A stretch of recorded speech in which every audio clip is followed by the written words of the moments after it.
వచనంలో త్రాగుట రుచిగానుండగను దాని వైపు చూడద్దు, ఆ, పిమ్మట అది సర్పమై కరచును, కట్లపాము వలె కాటువేయును, విపరీతమైనవి నీ కన్నులకు కనబడును అంటూ త్రాగుబోతుదనం గురించి, లేకపోతే ప్రొద్దుగూకులు మద్యమును సేవించే వారి గురించి చెబుతూ ఈ మాటలు రాశారు.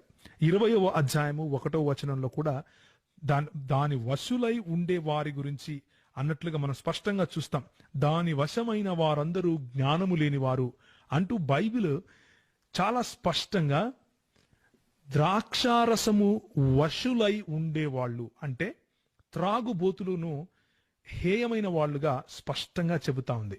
అది పాపముగా చిత్రీకరిస్తా ఉంది, అందులో ఏ డౌట్ లేదు.